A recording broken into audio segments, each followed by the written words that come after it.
Hey, it's Brooklyn Lou the Skeptic. Welcome to my live. As usual, I do these lives with no notes, and I like to be straight up, talk to people about almost anything. But today, I did want to start with a topic, and that is the things that happens and why intelligent people, right, sometimes fall for very silly claims. You know, intelligent people fall for MLMs, astrology, conspiracy theories. And tonight I wanted to break down just a little bit of it. But as usual, my stream is open to any and all topics because I want to open my channel and my platform to free thought. That's where I'm coming from. Free thought. That's a big thing for me, and it's foundational for me. I'm not into all the robots that are out there. I just was talking to my girlfriend about everything is AI, everything is robots nowadays. And when I do a live chat, I want it to be human, you know, person to person. So I don't really follow a script. But I've noticed through the years personally that there are many things that very smart people believe for very bad reasons. Hey, Deep State Annex, how you doing? It's a pleasure to see you. Really appreciate you coming in. I really do. So there are some big cognitive traps that people fall into and makes them kind of believe really stupid things. One of them is motivated reasons. There's things that people are just motivated to believe because when they believe it, it gets them certain benefits. Think of group mentality. You know, people become part of a group, and it gives them certain social influence. There's pattern seeking gone wild. All right. Uh, this is where people go to a Bible verse and they think that it was meant just for them. Someone's struggling with a decision, they're feeling anxious. They open the Bible at random, and the page falls upon a verse that sounds vaguely comforting. Suddenly, the brain goes into overdrive. Wow, this is exactly what I needed. God is speaking directly to me, even though they're just reading an old ancient book. This verse is a sign that I'm on the right path. This can't be a coincidence when we know coincidences happen every day. Right? What's happening is the Bible is huge. It contains every emotional tone imaginable. If you open it randomly, while emotional, you'll always find something that feels relevant to you. The brain is primed to look for meaning, so it locks onto something that fits the moment. The person forgets the dozens of times the verse didn't match their situation, but it hones in on when it does. Right? This is what we're dealing with, how people think. And it's truly amazing. Right? Is 1:30. Nice. Am here. Great. I really appreciate that.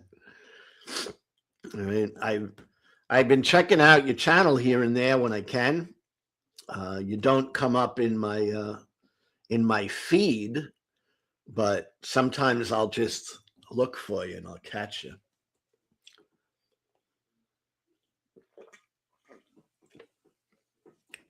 So yeah, it's my experience that people believe things a lot of times based on emotion.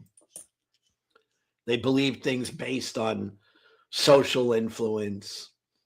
They believe things because they've heard the same things over and over and over again. Nice, deep state. Keep on producing, even if no one's listening. Right? Because I do think it's important to get your voice out there. Right. Cool. Appreciate that. Boot her up.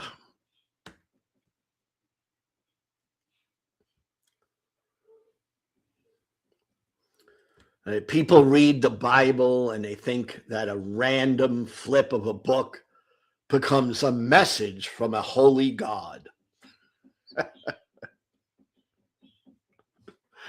Someone comes over to them and talks to them and they get some vague idea that they just received a personalized prophecy.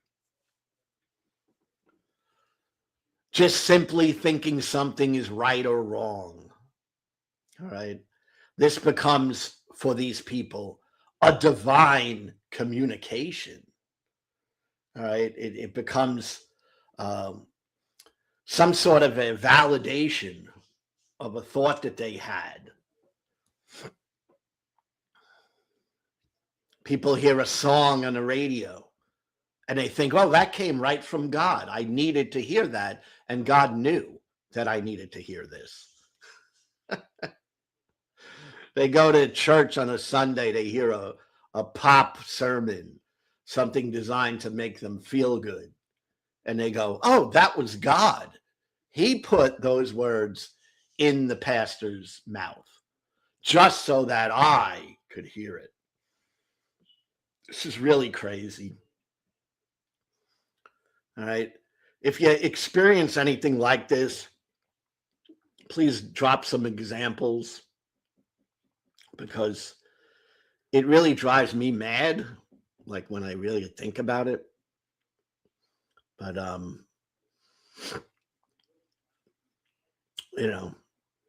here we are, 2026, the world of AI and robots telling us what to think, telling us how to think. Right? The world of algorithms controlling what we see, controlling what we hear.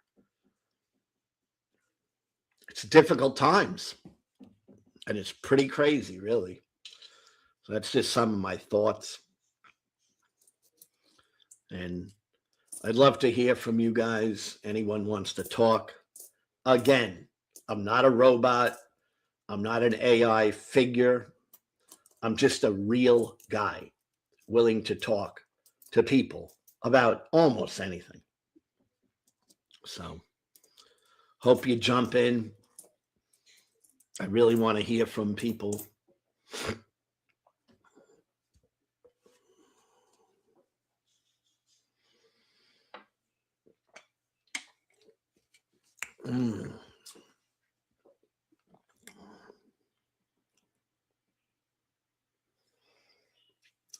DSA has over 200,000 views.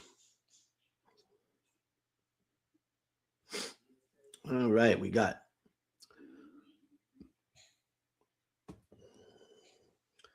Hey, Commander, how you doing? Oh, I'm doing okay. Now I hear you.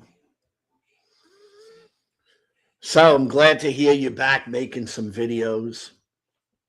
All right. Yeah, I have to start up again to get the algorithm because it wants to make sure you come to work. Yeah, Is the audio okay? yeah, actually it's pretty strong. Yeah, I can hear you pretty good.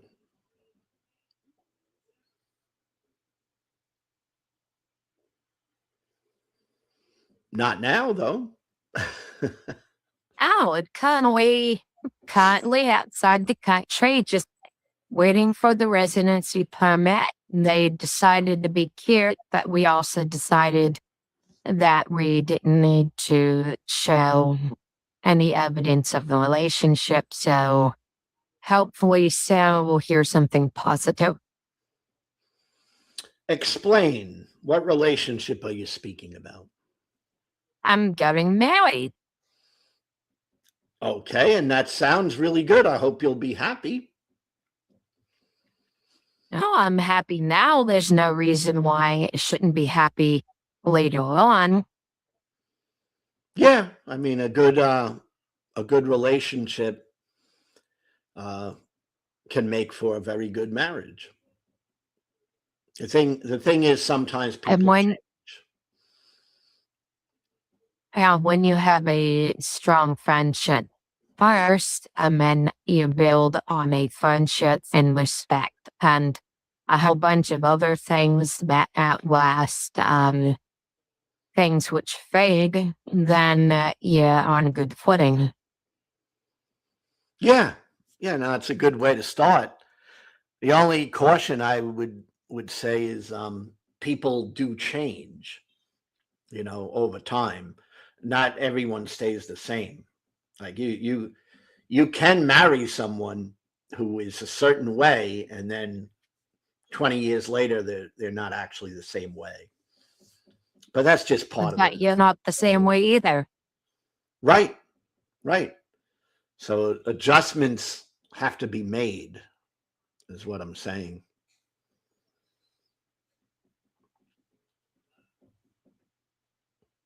So back when I believed that there was a God, I was absolutely nuts. I believe it. Because that will drive you nuts.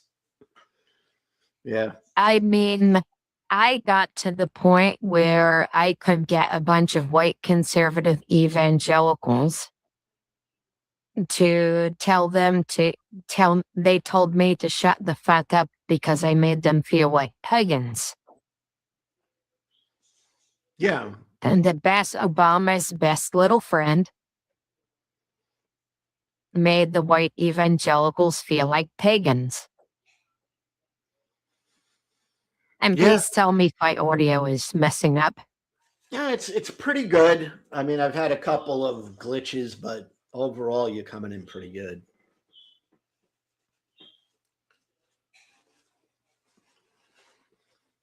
I think I might need to shut off the automated thing, and that way it would be better. Hey, give it a shot. I have an advanced screen switcher. So it kind of does something in between the frames. Yeah. Sometimes. Yep. So what I found was a lot of those people actually didn't know their Bibles. And they just used the word Christian as a label to try to feel morally superior to others. It was more or less a bullying tactic rather than anything genuine in their hearts. Yeah. I can understand that experience. I think it's very common in religion. People are frightened to even think outside the box. They're frightened to stretch their minds. This is very scary to a lot of religious people. I mean, that's seems And with the truth. with with me, there was an extra added thing because I am a very Jewish last name, and I could out Jesus the white Republicans. At one point in my life. And one of them came up behind me and used my Hebrew first name and said, "We know who you are. Cursed are you for turning to your ancient traditions." And I said, "What, Jesus Christ?" The Madame Paul said, "Yes."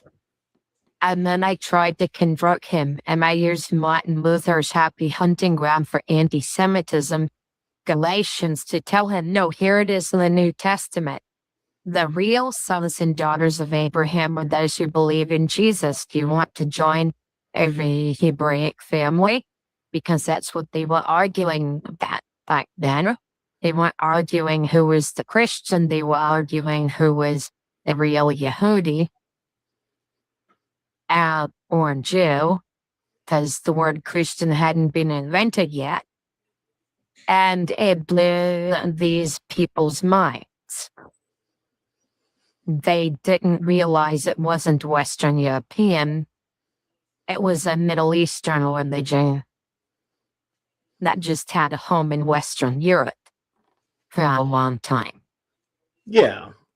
Yeah. That reminds me of like a lot of people in America today. They just think like Christianity goes right, right along with being American. They kind of link the two when they're totally not So what related. did the church do for the 1700 or so years since Jesus, before America became a thing? And what the heck did religion do for am I still here? I got a pot. Yeah. Something just automatically noted.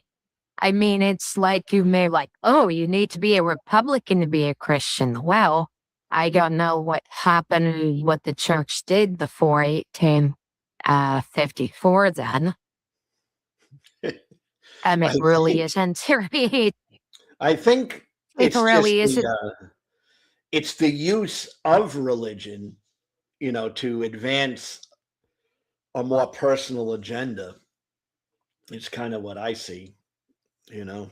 It's like, people are looking for power, and they look at religion in America and say, well, if we could just kind of put our messaging into this religion, it'll give us, the look that we are from God, and that's what I see. A lot of people seem to think certain individuals are from God and certain individuals are from the devil. And you know where that gets you? And then the end stage of that is the Russian Orthodox Church, where they bless Satan missiles. Yeah. The Russian Orthodox Church is an arm of, or a part of, Vladimir Putin's agenda. Rushki Mir. See, they tell a bunch of assholes that they're going to take names, cut butt, and seize dominion over the entire earth and make the entire earth Russian Orthodox. And only then, after they've seized control over the entire earth, is their dark Messiah going to come back. And we hear that sailor shut in America. Yeah. It's related. Yeah, it's a common theme, And the 7 hills are the 7 heads on which the harlot died. So what do you think the evangelicals want to do? They want to control the 7 mountains. You see how it works, where they're ignorant of their own books, yet they want power. I'm not saying that there's any God. I'm saying that they're ironically becoming exactly what they say they don't want to be, or they said they didn't want to be at one time. Oh, yeah. Now, why do you think, what is the root of that? Like, why does this go on? Well, the root of the whole 7 mountains thing can be traced back to Blavatsky and Bailey and their bullshit. But why do people use religion the way they do? It's to seize power. Yeah. So you and I are on the same page with that. It's absolutely a means to obtain more power, and they have to manipulate the religion in order to do so. Yeah, and they all they love is power, power for the sake of power, power in itself, and man, the will, the power, the feeling that resistance has been overcome. What's bad to them? All that proceeds from weakness. They whine about the sin of empathy. And literally during the pandemic, I took Nietzsche's book, The Antichrist, which identified the highest, most positive aspects of Christianity or Judeo Christian ethics and shit all over it. And I'm Well, talking that love thy neighbor, care about the poor, stand up for the weak, that kind of stuff. He shit all over it. yeah, I But mean, that's today the that's evangelicals shit all over that yeah, stuff. it's a type of Christian thought that has been suppressed. The love your neighbor, that's been suppressed. And it's more about now conquering your neighbor, right? All right. It's It's sad. actually quite scary. Yes, it's very sad and scary when you know what's going on, you know? What absolutely, I'm not afraid of dying. I'm afraid of being psychologically or physically tortured by these monsters who just want to run everyone's way. They don't care about history because if you know your history and you know roughly where you came from, number one, can avoid or try to avoid mistakes. Number two, the positive things will help you remember when someone wants to tell you evil. In Russia, their history changes every 5 goddamn minutes to suit whatever the oligarchs want it to be. Yes. And that's what we're seeing in America. I mean, that's what I see. History is just manipulated, and we're told history is one thing, and maybe it doesn't even match reality, right?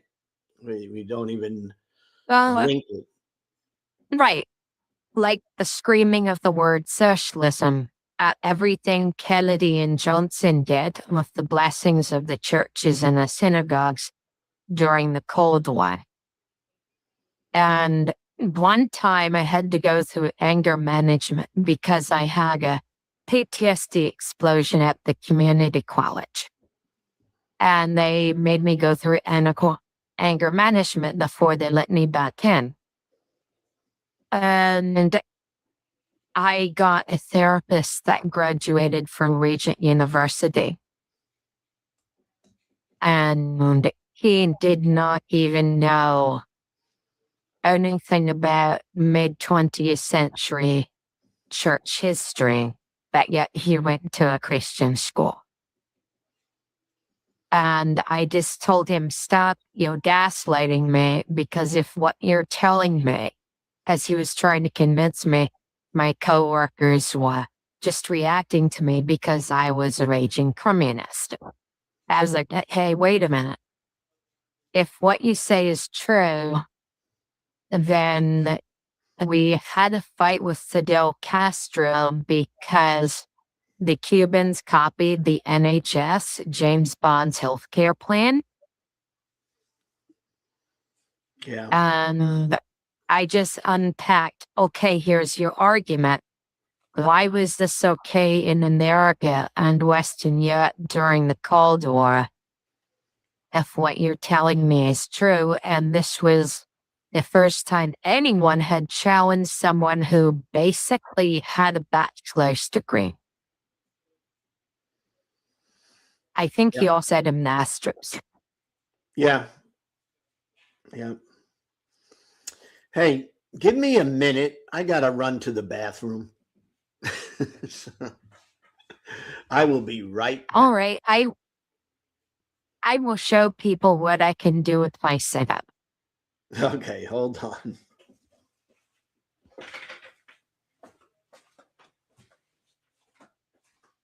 Now, this is not meant for anyone as an insult. I was just showing what I can do with the press of a button.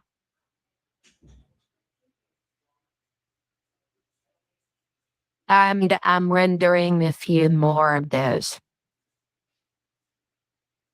in just gestures and holding weapons.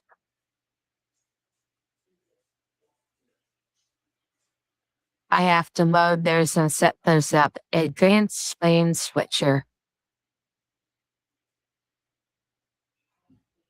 It's a powerful tool, and I have another laptop right next to this. And so now I have enough power to start producing those real complicated streams that I used to with tons and tons of assets.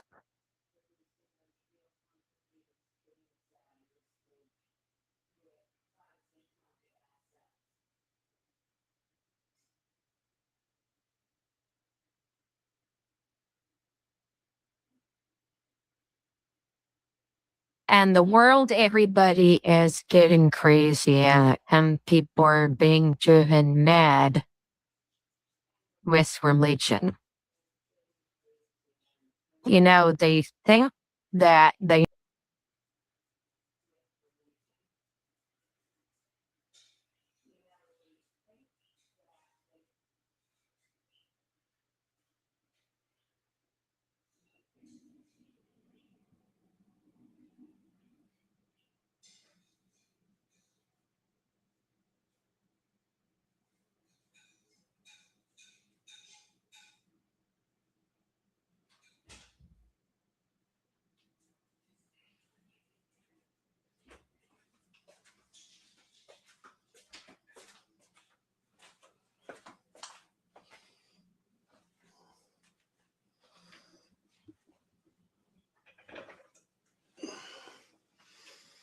Hey, Commander, where'd you go?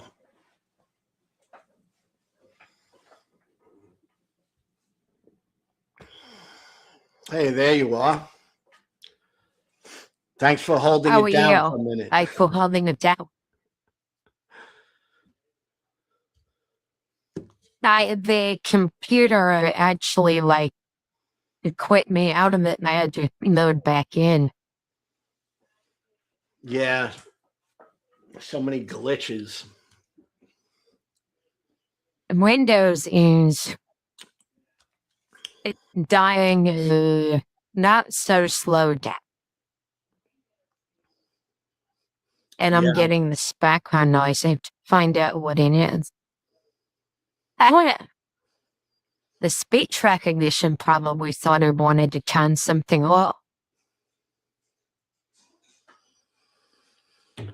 So let me ask you something, Commander. All right. Couple things I'm wondering what you're thinking. First is the main thing I wanted to talk about is why do people who are intelligent fall into ridiculous traps where they end up believing the most preposterous things ever? Like what's the heart of that? What's the root of that? Either belonging to a group and loving the people in the group and not wanting to leave the group. Like, I know that there's no God. And before I say what I'm going to say next, I'm going to say I do not support what the Israeli government is doing. Now, there's a lot of fond memories of my grandparents at the synagogue. Mm-hmm. And being in one, because you're always listening to the same songs and the same language, no matter where you go, because it's usually all done in Hebrew. It just brings back fond memories, and it's something that you don't want to leave.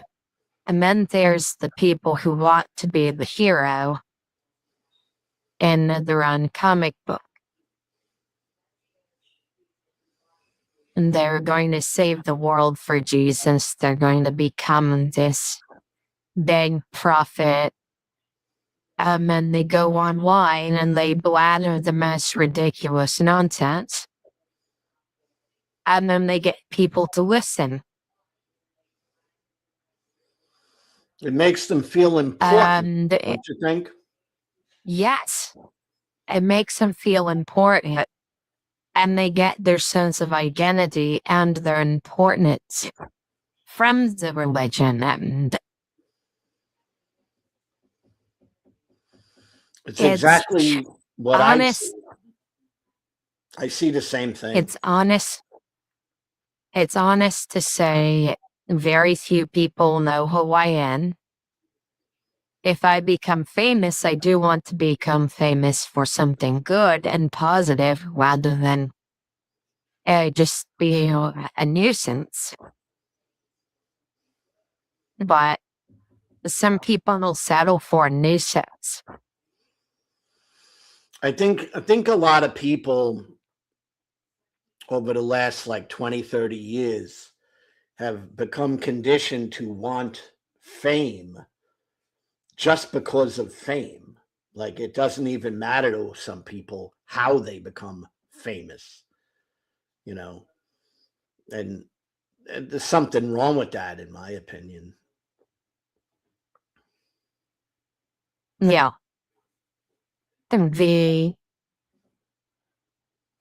But I've had a few famous YouTube friends, one of whom that I do have a son number. And it's best to keep the friendship not public. You know, when some people become famous and they didn't set out to be, and they don't like the limelight and the headaches, they might like some of the attention, not all the time. And then you get people like Cat Prayer who will put on the pink hat and the pink hair and just do whatever for attention. Who is And that? Cat? Cat Claire, the pink-haired crazy Yes. lady who thinks that she's just a prime example of an ridiculous attention whore. Yeah, I have Just seen attention her, whore. now that you mention it. Yeah, I've seen her. I don't know much about her, but I recall seeing her. Isn't she like Yeah. like a Trumper type? Oh yeah, she is an NAR prophet, New Apostolic Reformation, where they Oh, yeah. basically say the prophets now control everything. And oh, by the way, you don't even have to listen to the Bible anymore because the prophets supersede the Bible. Yeah, it's she's a prophetess, right? If we lived in the Batman universe, she would be a Batman villain. She would be a nemesis of Batman. Right? Amazing world we live in, where just insane characters get all of this attention, you know. The more ridiculous the lie, the more likely you are to get someone to believe it. That's something that Goebbels destroyed Germany with, but it works. And Trump told a bunch of ridiculous lies. And well, I'm not going to talk about him too much, but we all know about the Epstein thing where accused thou others of that which you are guilty of. Yeah, the Epstein files is an amazing thing because Obviously, some of it's coming out dribs and drabs. We see, a cover up in that they're redacting the names of, men who were obviously doing something wrong, and they're protecting them from having their names exposed. I mean, that alone, is something that really bothers me. Like I wouldn't know how to justify that. I don't justify it. You can't. You know, I mean, look at the Catholic Church. Whenever someone gets into hot water for doing something that they shouldn't do with kids, they get a promotion to the Vatican. They just move them somewhere else. And yeah, that's why they've had to pay out billions. yeah, And it was 2005, summer of 2005, and I overheard at the Davy Cooper Cine a Democratic club, Denise Glasser, who was the chairwoman of the 2005 state convention, say she didn't want Trump or Epstein anywhere near any of her fundraisers because the pigs couldn't keep their hands off people. yeah. But when you're dealing with billionaires who can basically make you disappear, how much more can you do? But it was known that the pigs couldn't keep their hands off people back then. And it was being talked about in public. Like you take our president. I mean, I wouldn't want, let's say, my granddaughter, a teenager, to be alone with that man. I wouldn't want that at all. I it's wouldn't really want sad. that for It's really sad, isn't it? I wouldn't want that for anybody. And I wouldn't want anybody to replicate his behavior. That's another thing that blows my mind. We were told morality mattered and character counted. And just because you do not believe there is a God, it doesn't mean you are void of morality. And morality, to a certain extent, how you treat people, does matter. I think it absolutely It's matters. very important. Yeah, I think so. And it's like astonishing that I watch people who were saying that, 15, 20 years ago, just ignoring things like the Epstein files. Like, that doesn't really matter. That, we see the president's name 35,000 times. No, that doesn't matter, right? I mean, how in the world do you think like that? It's so it's total hypocrisy. I know. There is a reason why I have an avatar, which is a sexy hellhound. See, back when I started using this, I was debunking the most ridiculous religious nutters, and I want to do that. But not only would I explain why they were full of nonsense through a secular lens, I would put my old Christian hat on just for a little bit and explain why this was nonsense. From if you actually believe what the Bible says, and the religions are being lectured about in the Bible and Orthodox Christian teachings from a sexy hellhound. That's doing. It was a bit of humor. And it's an internal critique. It's critiquing the belief system from the inside as if the belief system was actually true. It's not, but there are some people you're never going to pull their heads out of the bat. but it might be possible, although unlikely, that you could talk them down into not being violent.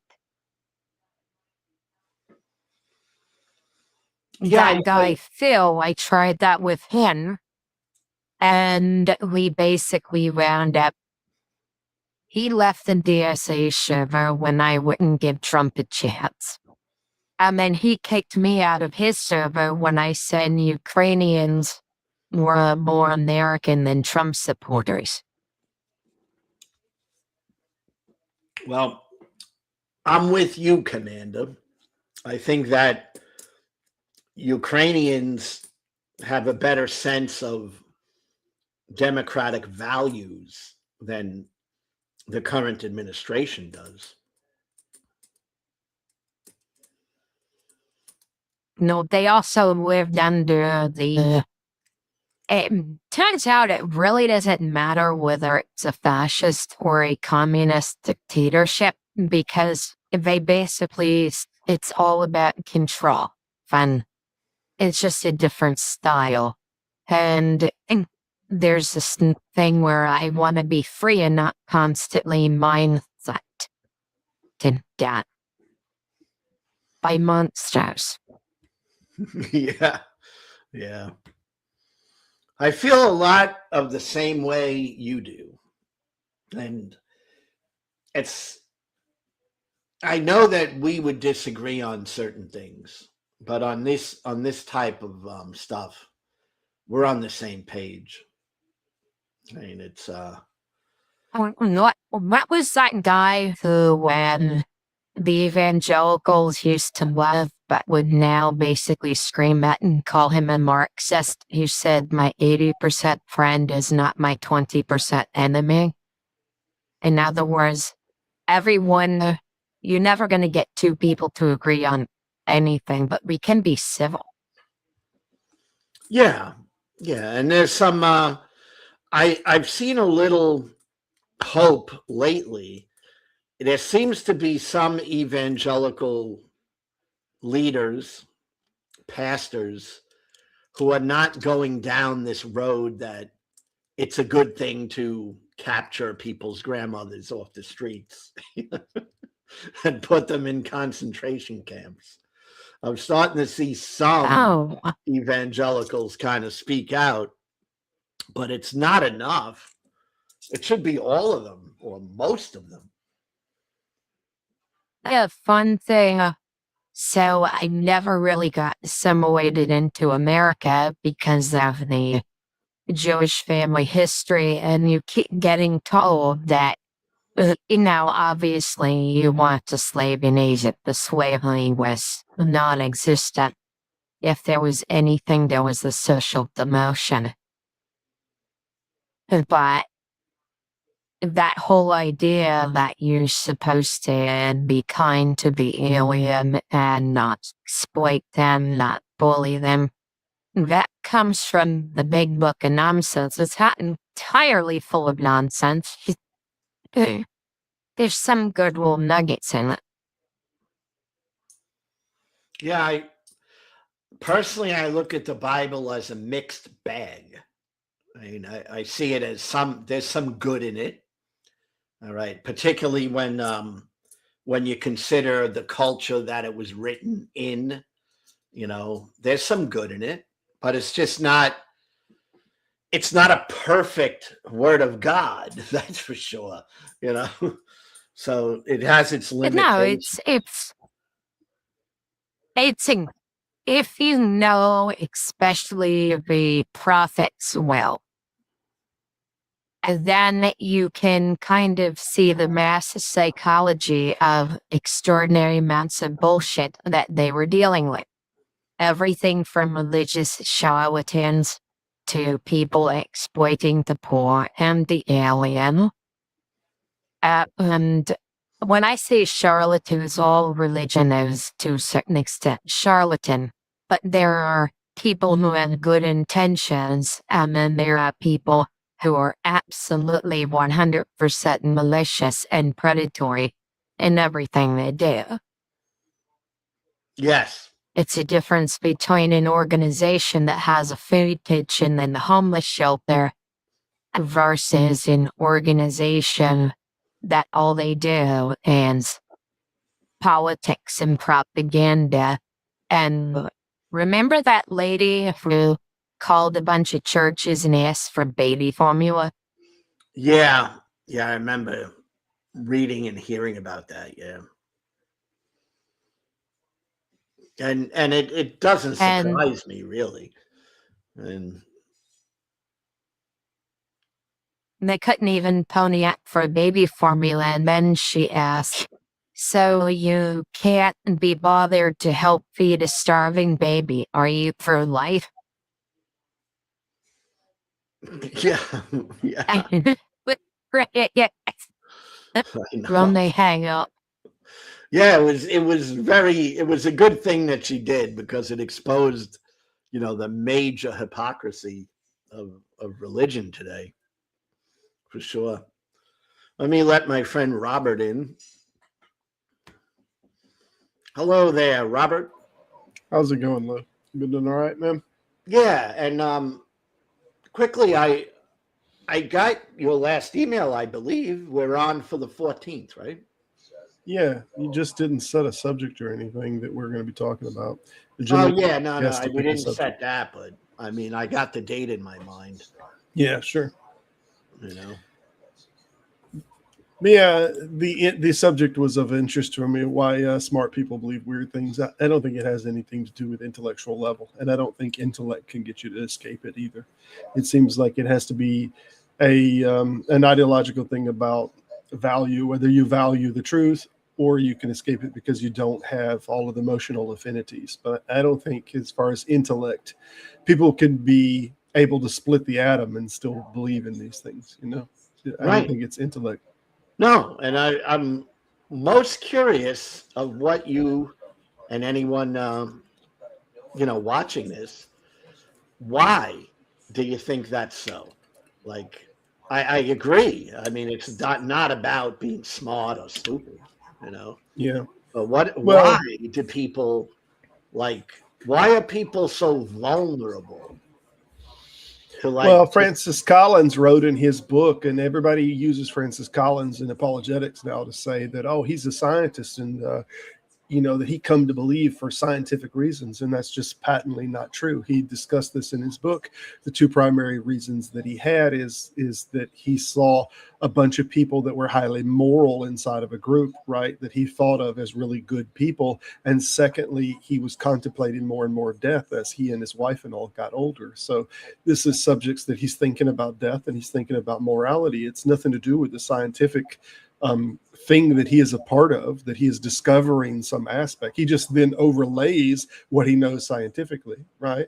In biology, he just overlays that up. But he come to the conclusion of a God for patently unscientific reasons, and then uses scientific basis to prop that thing up. So nobody comes to it for non-emotional reasons. They come to it for emotional reasons. That's the altar call. It is an emotional call. Yeah, I mean, the altar call is definitely emotional. I mean, it's certainly appealing to your emotions and not your logic. It's totally emotional. So yeah. But how do you stay in it that long? Yeah, that's the thing. You got to put a lot of barriers and kind of walls up. And it's like, you don't see as much that I think the people that are highly intelligent and like self-correcting, you don't see them take positions as much that the Bible is without error, right? Whereas people that have no critical evaluation of their own self, you see them all the time. Oh, there's no errors, there's no problems, because they're latched more into an ideal than they are to like a methodology of coming to conclusions. Whereas very intelligent people, they have methodologies of coming to conclusions, and it's more difficult to violate that methodology to say. So when you see things that are patently contradictory, then you to some degree you have to admit that okay, there's contradictions there. But if you don't have that reverence to process, then yeah, it doesn't matter. You just say there's no error. Well, like in your personal experience, and you, Commander, too, how often do you encounter, let's take, devout Christians that actually will say, yeah, there are some contradictory elements here? Because I don't really encounter that. I encounter there's no contradictions in the Bible. Well, on the street level conversation, not a lot, to be honest. But in the circles in which we run, a fair amount, honestly. I run into people that are, I mean, the guy that I had on the show last Saturday, he did not, he considers himself more of a theist, and he leans into Christianity. He thinks that Christ was a good teacher, but he's slowly but surely come away from what he would call a Christian position. But he still has affinities to it. And I find many people that are like that, but they won't hold the position that it's inerrant. They just won't do that. So I'm not sure that many of them want to call themselves Christian for very long after they've come to the conclusion that there are errors and mistakes. I think a lot of it depends on how deep your vow of loyalty is. Sure. Absolutely. If you're part of, let's say, organized crime, and you make a vow to Cosa Nostra, right?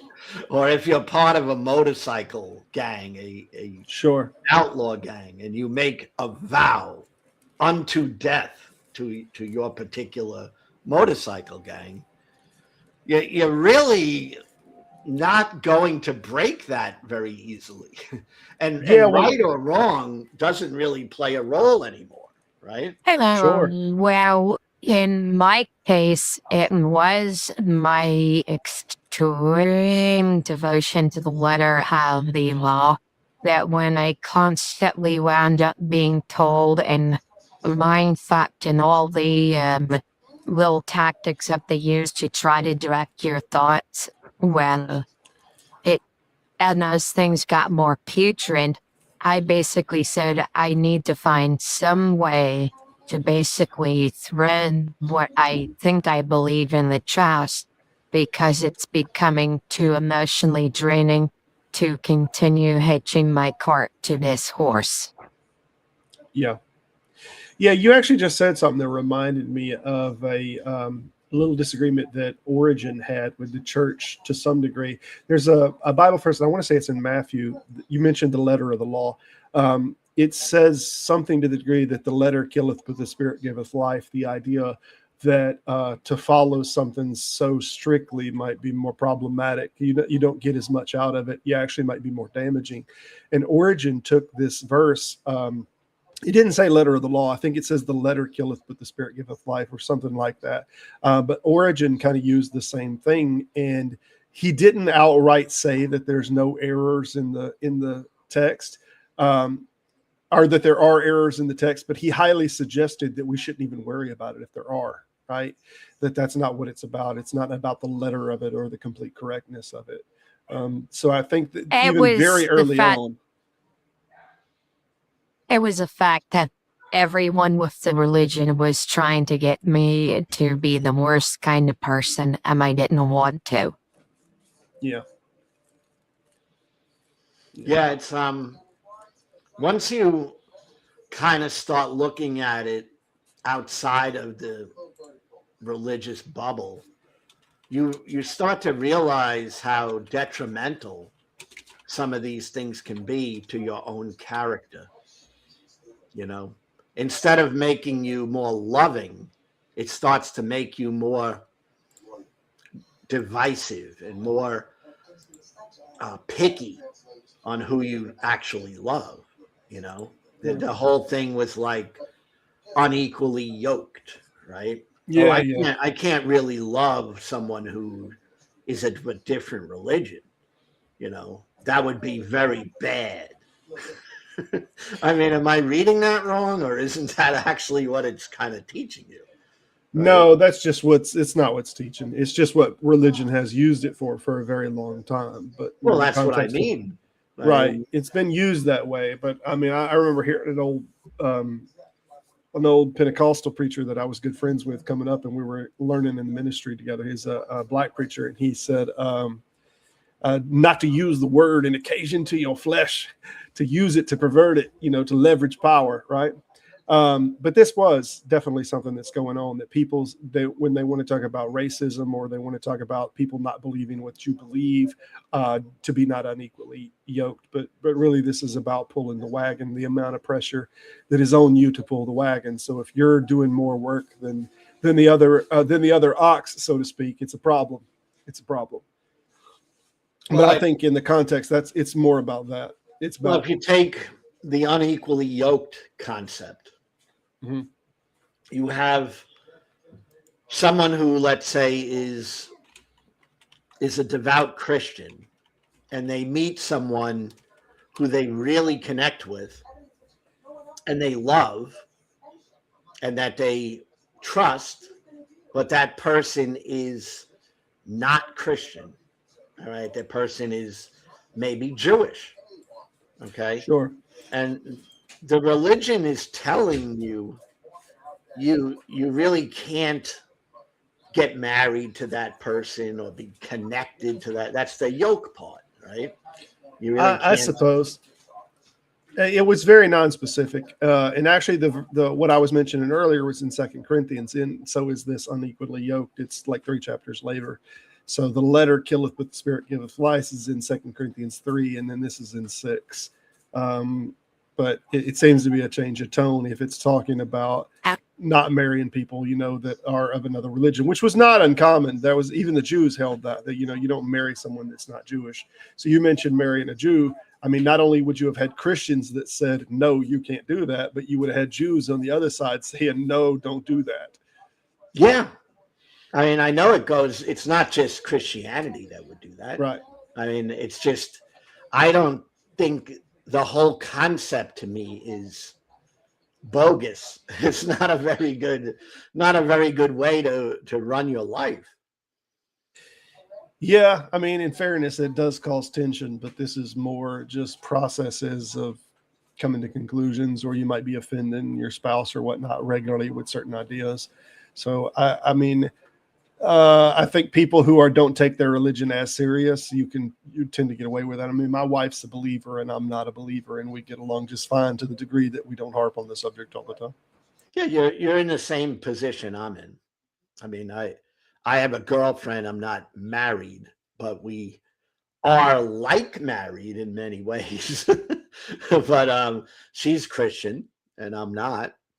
But she's not a fundamentalist Christian nationalist, that's for sure.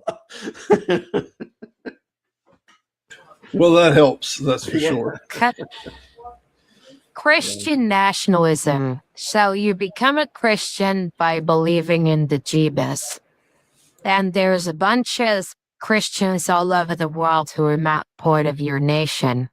So exactly how is the idea that your nationality makes you a Christian even work?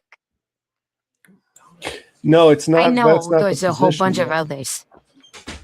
Right. So the It ideal means is that that they want this wanna, entire country to be Sure. Christian. by law, to some degree, they want something of a theocracy.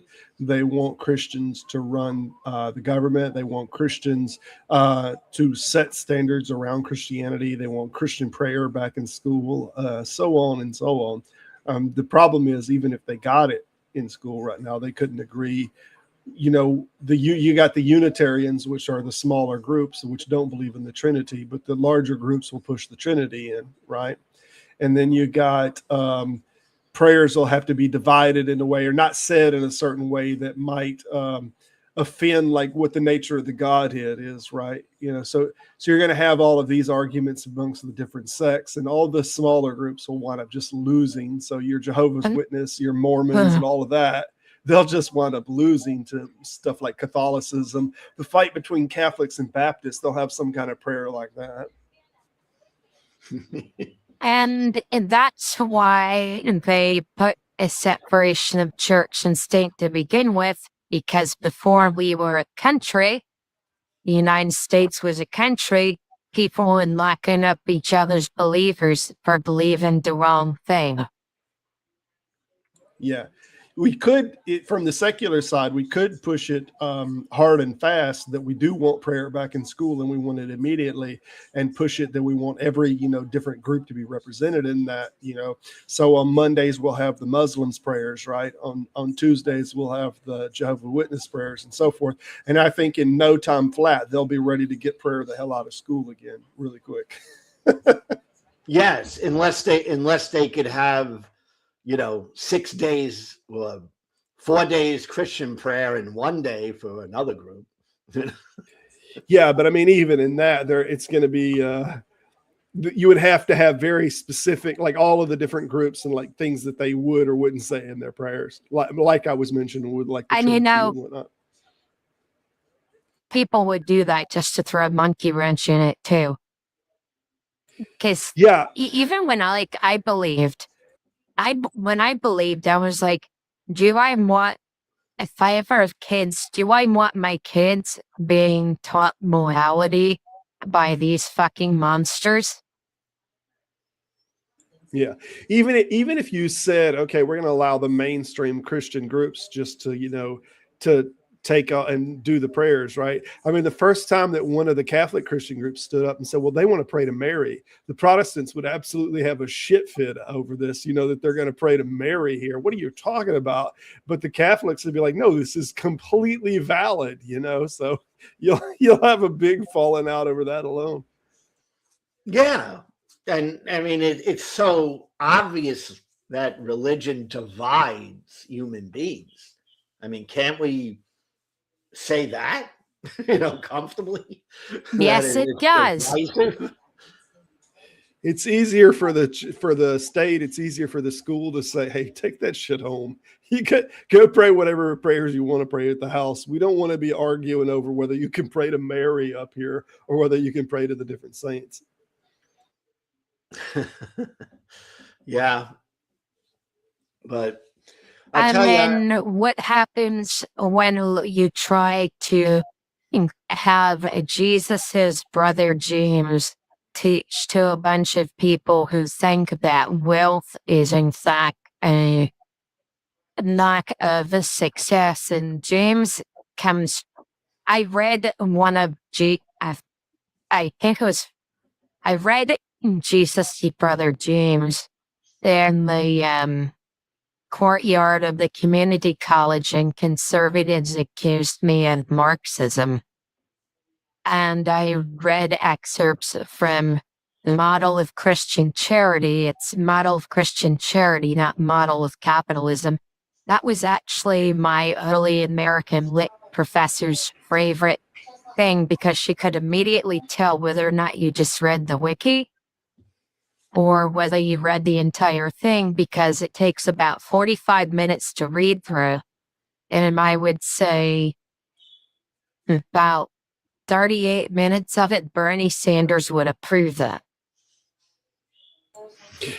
Well, you get in James, you get some pushback between Paul and James on doctrine anyway. So if you're talking about the book of James, like we get this from Faith Without Works, you get immediately from James, which seems to be kind of this critique on Paul's idea that we're saved by faith alone, that our righteousness is filthy rags. And then so it's all just faith, right? But then James comes in after that and is like, no, faith without works is nothing. It's totally useless.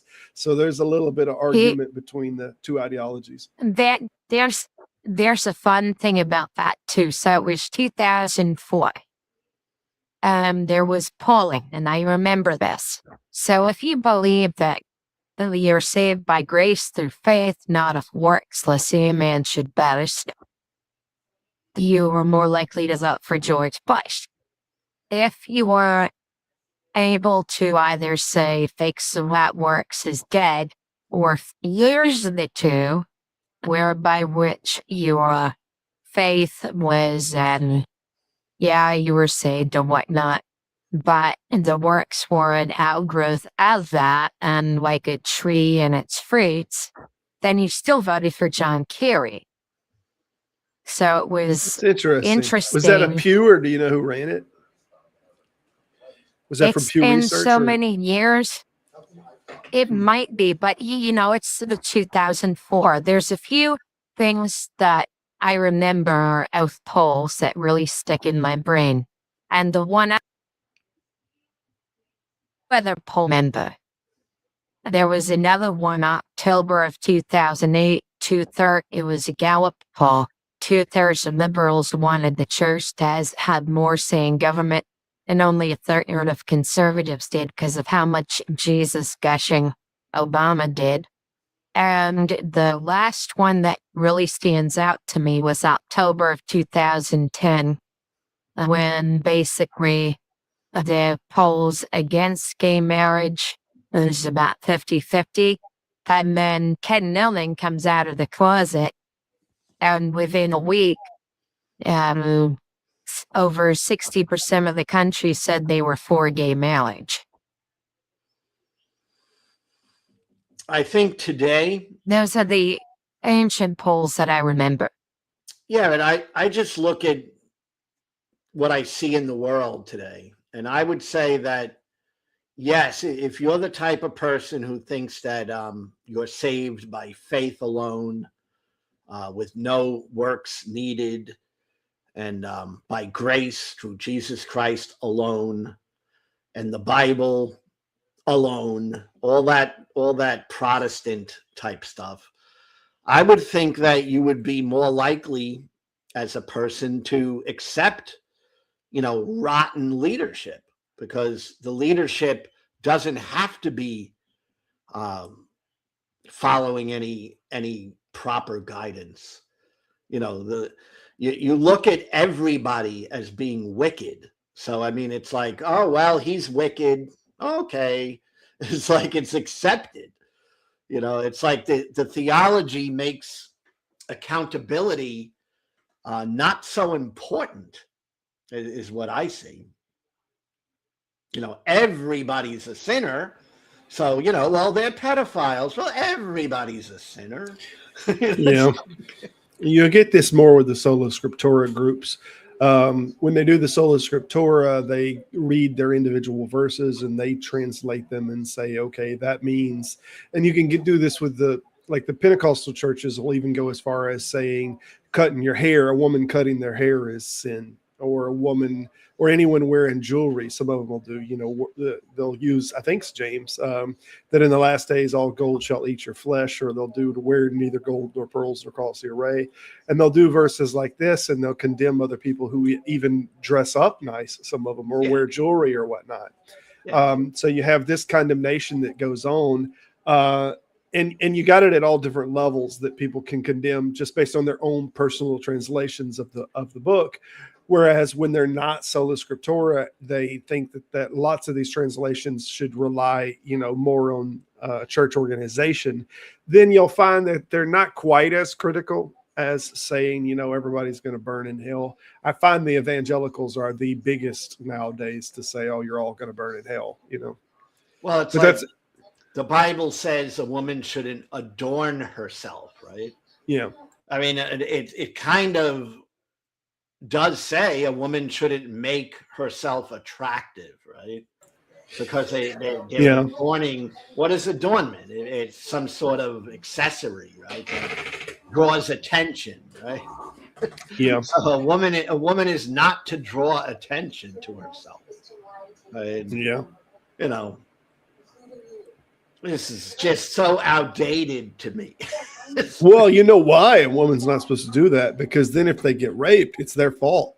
It's their fault. So it makes it easier for the courts. What was she wearing? Oh, well, it's not his fault then. She was wearing that. It's not his fault. No, he was just the one who decided to grab someone and do something horrible against someone else's will. No, it's not that person's fault at all. They're just the ones who committed the crime. Because they can't control themselves.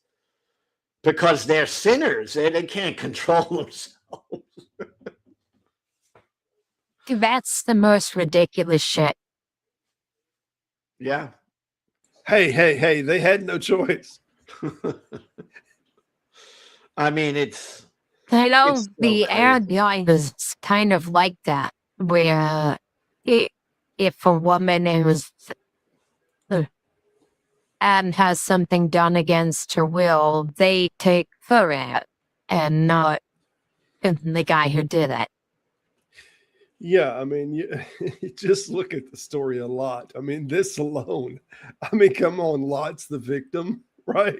Or yeah, he's the victim. The three daughters, right? Are there?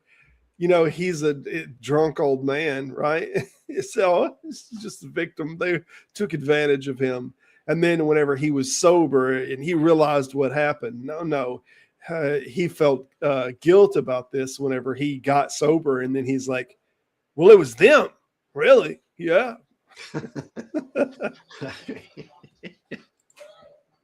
These stories are so messed up. They just really Totally. are. I mean, yeah, so messed up.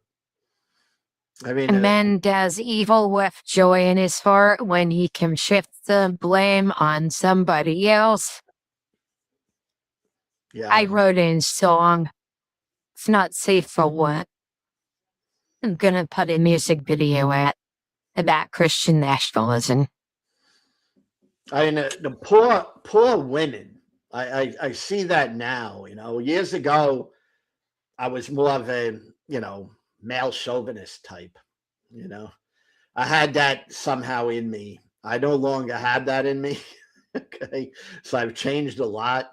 But the poor women throughout these generations, it's like, they if they happen to be attractive, that's bad because they're luring in men, right? It's like it's just so bad. It's pathetic stuff. You mentioned this earlier. Y'all were talking about prophetesses, and I mentioned Priscilla in there. Priscilla is one of the most interesting stories, I think, in the entirety of the Bible, because the thing is, like, Priscilla's mentioned 6 times in the Bible, 3 times in Acts. Then I think she's mentioned in 2 Timothy, 1 Corinthians, and I don't remember where the other location is, but she's mentioned several times, and all fondly. And like Paul speaks of her well, and she's helping the ministry and this, that, and the other. Well, then Paul dies, and Priscilla goes to move to the this Montanist movement, right? And now in this Montanist movement, they have her and this other prophetess, right? That is like basically speaking in tongues and giving messages from God, right? And then the church just absolutely condemns her and like she's absolutely a heretic. She's going to burn in hell and this, that, and the other. And then even years later, not only Martin Luther, but Eusebius, everybody's talking bad about the Montanist movement and how heretical they are.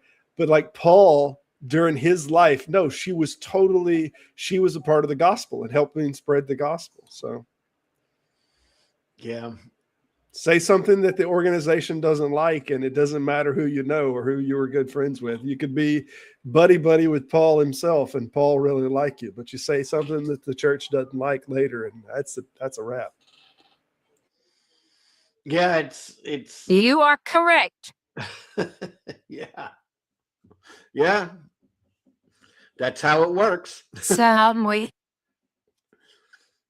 I'm forgetting the date, but here's how it goes. You had a Republican office holder who was inspired by Obama's outreach to the evangelicals, yet he did his own thing, where he basically broke with the Republican Party to say no to law shots, i.e. payday lenders, and to tell Donald Trump back when he wanted to build casinos in Newport News to go fuck himself.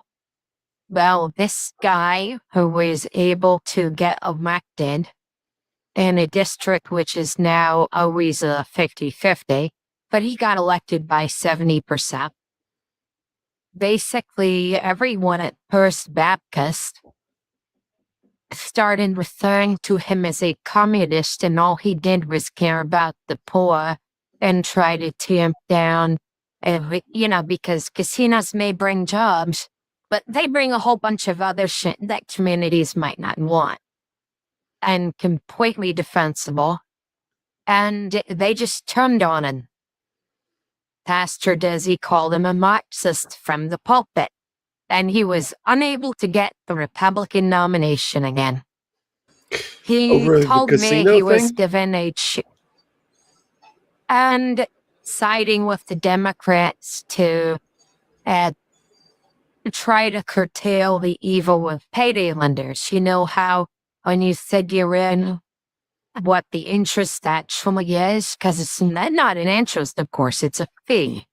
And it can be thousands of percent EPR they get around. So he wanted to close that loophole. Those were the two places where he broke with the Republicans. And he couldn't get the Republican nomination in them. He told me that he was taken behind the scenes by Bob McDonald and told him, you can either have a bloody primary fight or you can take this job in Fort Monroe. Cushy job, or you can have nothing and a primary fight you won't lose. Interestingly enough, the moment Bob McDonald got elected, I said he's going to be arrested and charged with felony because of his attitude. But all he had to do was care about the poors and want to keep the problems that casinos bring out of Newport News, and he was done. Yeah, I think for them, the Republicans, though, there's the bigger violation for their group. And the big violation is that they take money from any investment group. It doesn't matter. It doesn't matter their morals. It doesn't matter how bankrupt they are. So when you got like payday lenders or whatnot that want laws to go their way and they're willing to give money to that Republican group, the one rule that they always have is it doesn't matter what their morals are. We always take the money, baby. We always take the money. So the problem is when you can't buy their position, you're out of the group. Your position can't be bought. You know, you run into this. We have this with telecommunication. We have a huge problem with telecommunication and hackers that call with local numbers all the time. Well, those local numbers are owned by a service provider, whether it's AT&T or wherever your local group is. The problem is they then will wind up selling those. I mean, sometimes you get spoofed numbers, but a lot of these, they own those numbers or they're leasing those numbers. So AT&T might have your localized numbers, and then they'll wind up selling them to people that they don't even know who they are. They'll sell whole groups and whole blocks. And these numbers will wind up being used by foreign entities and everything else. But will the conservatives ever like clamp down on this and like stop this? No, because telecommunication groups will always be willing to pay.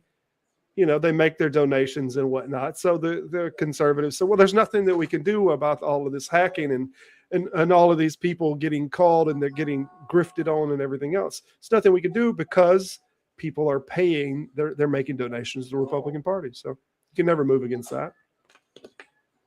They have a god. It's called the Invisible Hand, and it's under their desks giving them massages. Yeah. Isn't grifting just like a major part of America today? I mean, grifting is where it's at. Yeah, I guess I should have more specifically said in that context, scamming, because I mean, we got foreign entities and whatnot that are leasing blocks that wind up it's weird when like you get called from somebody and it's not even spoofed or anything. You get called from somebody and it winds up the phone number belongs to AT&T. You know, it is their block. They owned it. So how the hell did it get leased to a third party and then a fourth party? And now, you know, somebody in Singapore is calling with the damn local number. Well, because they sold it and they don't care what the hell they're using that number for. They don't care. So I have a phone that's a foreign phone. And I have a phone that no longer has a SIM card in it. And I can basically use my old number from a Naoto that no longer works to call. People can't reach me because it doesn't get connected, but I can call out.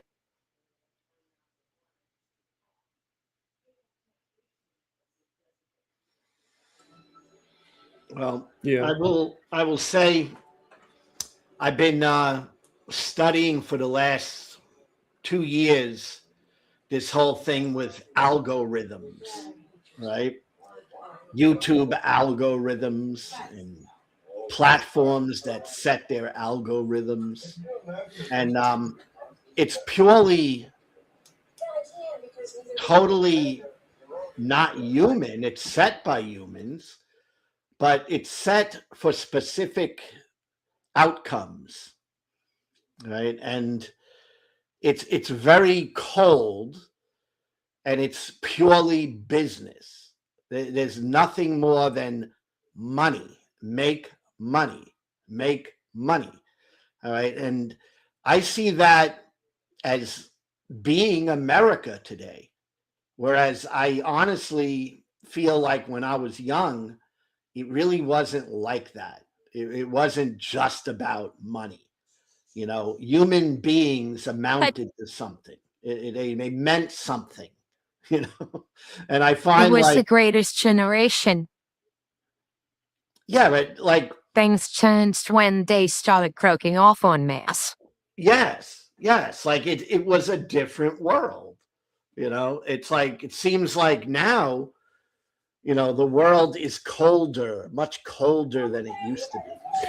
I'm gonna be honest. There's about a bunch of big milestones that this happened, and one is like the fair and balance kind of, not fair, not the slogan from Fox, but the ideal of the equal time. You know, one of these was the one big loss that we had in America, but probably the biggest was the Supreme Court ruling on money being speech, right? So to be able to, the private individuals or companies to be able to give to politicians, and that's totally protected. That was probably the biggest mistake America's ever made, and they'll never recover from it. They will never recover from it, because now you have whatever interest group that they want to back an idea, they can give a ridiculous amount of money to politicians to back that idea. So now you have conglomerates that can move mountains simply with a paycheck, and the little man doesn't stand a chance of getting their will because they can't invest enough money. So yeah, that is the downfall. Yeah, and it's very cold and inhumane in a lot of ways. It's like you're dealing with machines. That's really what it's about. You're not even dealing with humans anymore. And when you do speak with a human, the human is controlled by the machine and is monitored by the machine. So it's like, you know, when I talk to, let's say, a customer service rep at a business, I don't feel like I'm talking to a human anymore because they're on a script and they're on autopilot, and they're not meant to actually take time to think or to understand something. It's like I think this is destroying our country. I really do. So it gets even dumber. So I needed to get some paperwork back to America. So that paperwork that I had here is that I needed to go to a government office and I needed to ship back. So I call FedEx and I try to figure out how to do that. I mean, we offer no service that does that. And ChatGPT was more helpful than customer service. And the person on the other Absolutely. line thought it was illicit, but it was just needing an apostille. Yeah. Like look at ChatGPT and those types of AIs. They're not human, right? But they do a better job when it comes to knowledge, you know, than a human generally will. All right. And it's just a machine. And the companies, which are run by humans, but they're setting in systems that are very similar to an AI, and they're setting the system where it's always based on the company making profit. It's never about anything else. It's just set in, you know, it's it's like the company has an algorithm. The people, if they don't follow the company protocol, they're out. They're fired. You know? So you're dealing with, when you're talking to a company nowadays, it's like you're just talking to a machine. And that's just what I sense when I personally talk to customer service reps, you know. It'll be Yeah. a person, but that person is programmed. It's like, Boxes to check, man. It's all they're trying to do is trying to check some boxes and get off the phone, make sure they keep the revenue moving. And exactly, that's it. You know, the system's built from the ground up to do that. Though I remember years ago when I was working at Walmart and we had a big safety meeting, and we had a district manager came in and he was wanting to talk to everybody about safety. And he said, when he got everybody there, he said, "Now, what's the most important thing?" And everybody said, "Safety." And he said, "No." He said, "Profit is the most important thing. It's what pays all of our bills. Safety is a close second." And then everybody was like, "Okay, totally missed that." But yeah, that's yeah, it doesn't matter if you're running a safety beat or not. The district and the regional managers know at the end of the day, this is about profit. This is what they're, and in fairness, it's what they're in business for. It's what they're running the company for. But they never lose sight of that. They never lose sight. It's all profit for them. So safety is just a part of maintaining revenue, right? yeah, and I don't know if you've experienced. If you louse the up same- too much, you thing. lose the money. Have So you just louse experienced? up enough. Have either of you experienced what I'm talking about? Like, you can call a customer service rep of a business, and yeah, you know it's a human being. You could tell that, but you also can tell that they're not acting very human. Yeah. Yeah. I unfortunately had the displeasure of working for a call center for a while, and definitely, I 100% know what you're talking about. They're just trying to acquire certain marks inside of the conversation and get past the conversation, and then but they do this all day, every day. That's just all they're trying to do. You'll find that some of the more successful ones might have that they balance somewhere in between. They have this real kind of superficial, I'm really interested, I really care about your problem, right? But at the same time making sure that they're moving at a good pace and just getting through. So those will be the more successful ones. They're a balance between the two. Yeah, it's I remember making calls to a company, you know, a big company, and speaking to people who had some genuine interest in your experience.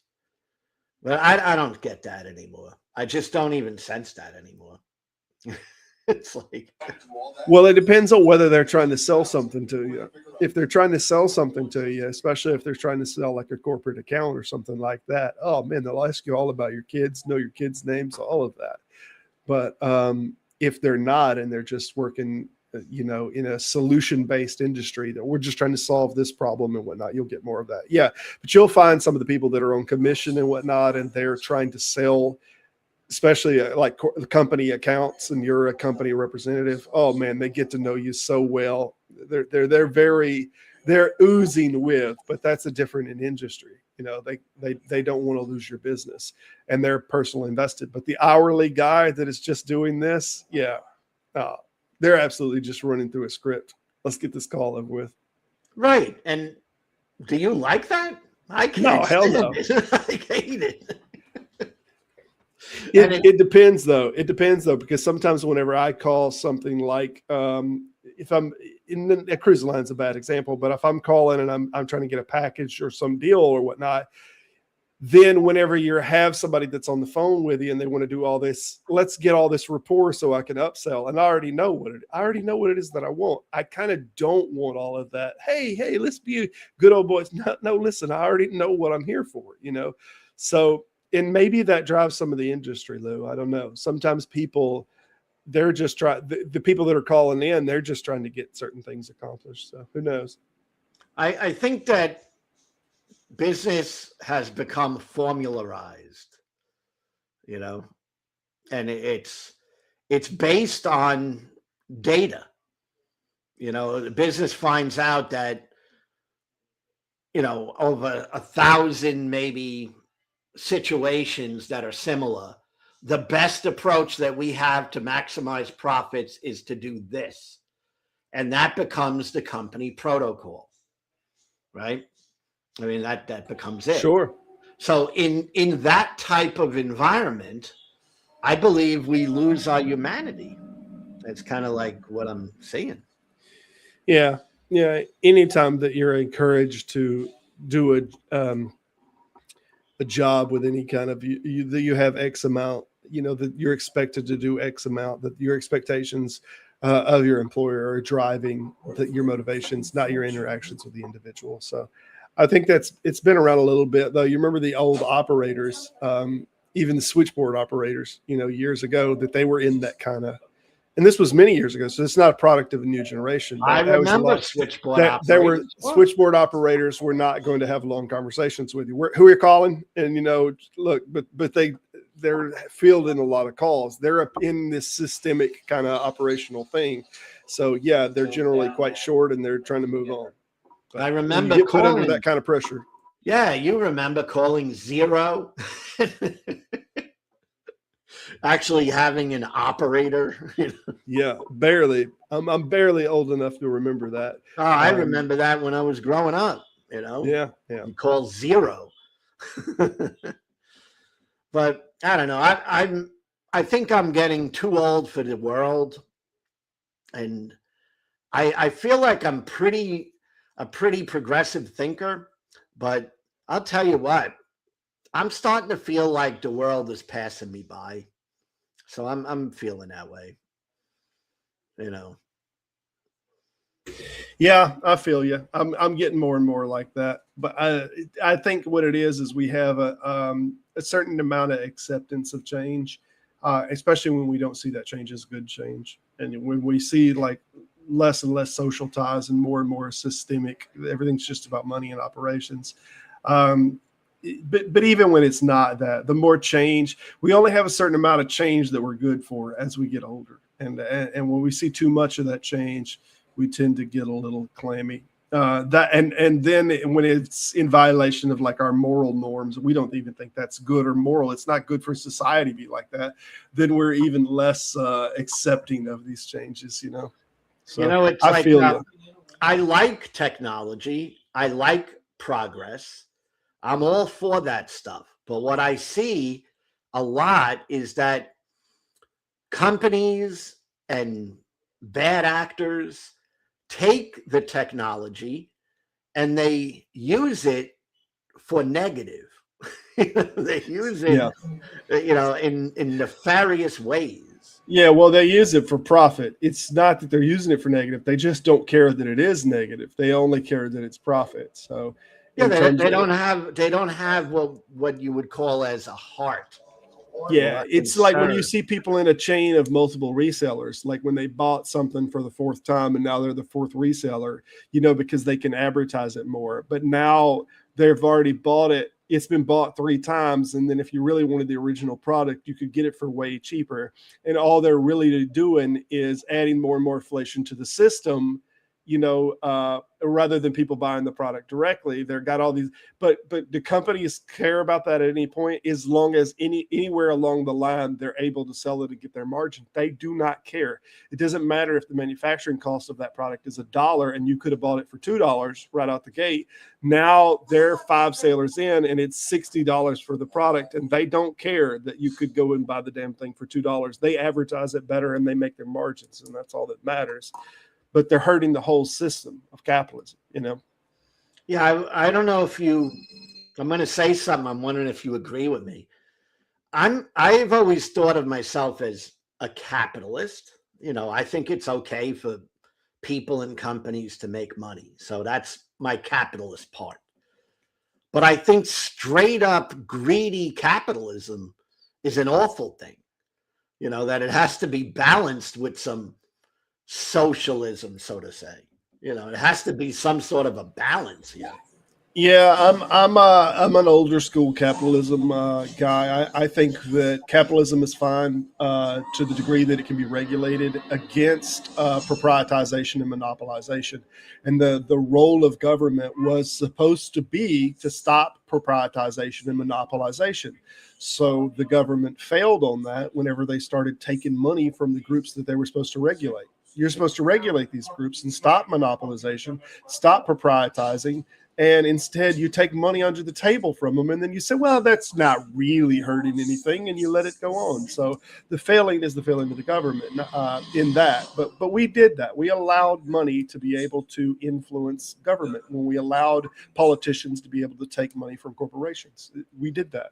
I mean, don't you think that America today is being run by oligarchs, by Oh, absolutely. billionaires? Absolutely. Unless we had a government that come in and said, look, we need to put regulations on and stop proprietization and stop monopolization, then capitalism is failing. But the thing is, when Karl Marx wrote his book about socialism, and when Smith, what's his name, that wrote the right to, not freedom, monarchy, shit, I'm trying to think of the name of it. Wealth of Nations, the gentleman that wrote Wealth of Nations and coined the term capitalism, his both Marxism and him had their warning about both of these things. And the warning was with capitalism is that you have to be able to stop the problem of proprietization and monopolization. My wife's signaling me pretty hard that I need to get off. Yeah, I'm going to go too. I appreciate you stopping in. And yes, I'll look at the email and we'll come up with some sort of topic. Anyway, thanks everyone who stopped in. Like, subscribe, comment, join my channel. I'm not AI. I'm just a regular guy. So have a good night and be happy.